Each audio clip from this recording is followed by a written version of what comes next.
The final chapter on JFK. Chapter 2, Segment 4, Dulles. This segment is on the CIA, Central Intelligence Agency. What we're going to do for these segments is we're going to divide it up in the look at the Dulles claim for the CIA, the Oswald claim for the CIA, and then the destruction claim of the CIA. We're going to evaluate all three of those to determine whether or not this agency should still be on the list of possible suspects, and maybe they should move up to a probable suspect or perhaps remove from the list entirely. The first claim relating to the theory that the CIA killed President Kennedy is that he removed the top officials from the CIA in office after the Bay of Pigs invasion, and that was Allen Dulles and Charles Cabell. As we've discussed before, the Bay of Pigs occurred in 1961, right after Kennedy had taken office, and it was a disaster politically. People were arrested and jailed. Kennedy actually had to buy them back with money and tractors to get them out of Cuban jails. And Kennedy was greatly embarrassed, only being in office a few months and having this fiasco happen. As a result of that, Kennedy had Dulles leave the CIA, and Dulles had been the director of the CIA since the 1940s. And he had Charles Cabell also leave. Now, from a realistic standpoint, it isn't too often that if you get fired from a company or terminated from your position in a government agency, are you going to want to kill the person that fired you, especially Allen Dulles, who was 70 years old.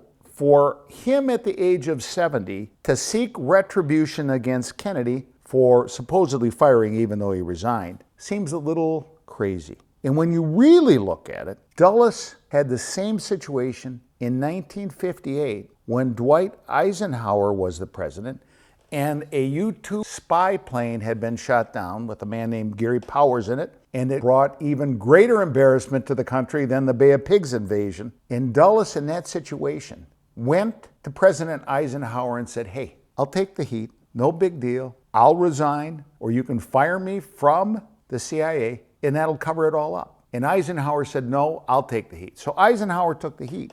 But I wouldn't be surprised if Dulles made that same offer to Kennedy with the Bay of Pigs fiasco, because when Dulles resigned from the CIA, the very next day, Kennedy presented Dulles with one of the highest national awards, the Medal of Honor. So it's a little hard to believe that Dulles would then go back and try and get a coup together to kill Kennedy. Now, Dulles' assistant, Charles Cabell, people also say might have been involved. The situation with Cabell is a little bit different in that Kennedy allowed Cabell to retire, so he was allowed to finish out and go all the way into 1962 to retire. And the reason he was allowed to do that is to get 2 full pensions, one an Air Force pension and one a CIA pension. Additionally, he was investigated ruthlessly in the 1960s by Jim Garrison, who was handling a New Orleans assassination murder trial. And in that case, Garrison never found anything on Cabell. When we're talking about Dulles and Cabell having some type of revenge in killing Kennedy, the question that should come to mind would be, why would you take him out in Dallas, Texas from a high-rise building outside of Washington, D.C., when your agency is within miles of the White House, your people interact with him all the time, you are aware, as many people in Washington were, that he had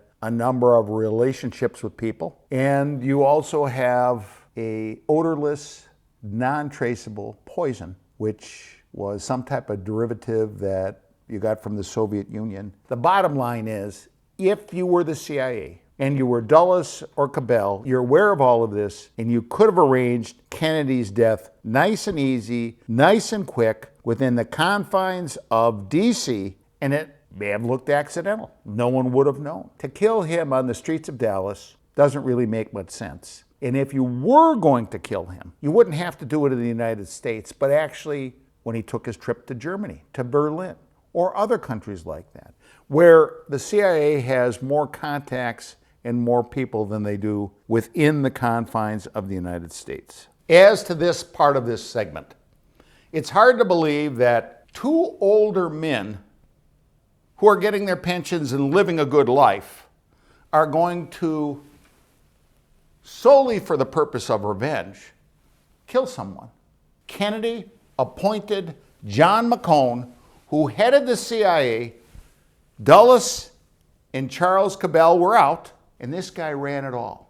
So if something happened with that, it would be right under his nose, which is a little hard to believe. So at least in terms of the Dulles-Cabell part, doesn't make much sense.